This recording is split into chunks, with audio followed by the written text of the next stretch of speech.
Isang buwan na bago ang May 12 election. Pumasok po sa top 12 sa bagong Pulse Asia Survey ang senatorial candidate na si Congressman Rodante Marcoleta. Habang tumaas din ng ilang porsyento ang survey result po ng ilang pong mga kandidato sa pagkasenador ng PDP laban. Erlo Bringa sa balita. Nakamit ni Representative Rodante Marcoleta ang 28.3% votes ng mga sinurvey. Subalit sa datos ng Pulse Asia, 74% lamang ng mga sinurvey ang aware na tatakbo ito bilang senador. Kaya may panahon pa para malaman ng mga botante ang kanyang kandidatura. Kasama ni Marcoleta sa rank 12 sina Las Piñas Representative Camille Villar, 29% at dating Senator Bam Aquino na mayroong 28.6%. Nananatili namang nangunguna sa survey si Senator Bongo na merong 61.9%. Pangalawa si Erwin Tulfo na merong 51.1%.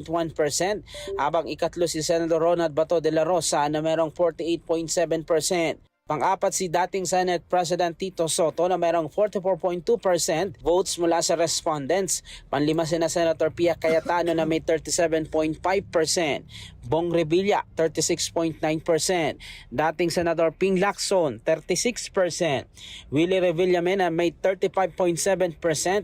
Ben Tulfo, 35.4% at Makati City Mayor Abby Binay na merong 35.3%.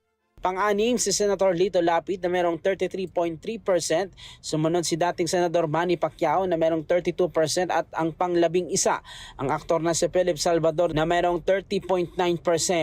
Ang survey ay sinagawa noong March 23 hanggang 29 sa 2,400 na respondents na merong margin of error na positive-negative 2% ng national level. Nagkaroon din ng pag-angat sa latest survey ng Tangere ang ilang PDP laban senatorial candidate, kamilang si Marcoleta na umangat ng 4%. Kasama din sa nag-angatan sa survey sina Senator Christopher Bongo na umangat ng halos 2%. Senator Bato de la Rosa na umangat din ng halos 1%.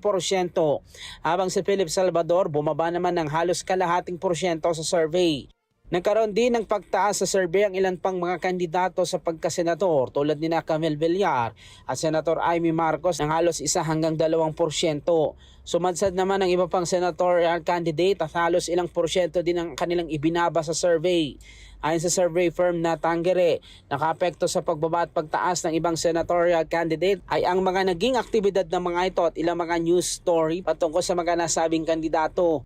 Nanatili pa rin sa parehong paraan ang survey ang naging basehan ng resulta habang ang ilan may mga lugar sa bansa kung saan sila mas mataas sa ginawang survey. Epekto po noon. So maybe this is not the right time to make jokes, particularly where kulang na lang po isang buwan mag-election na po.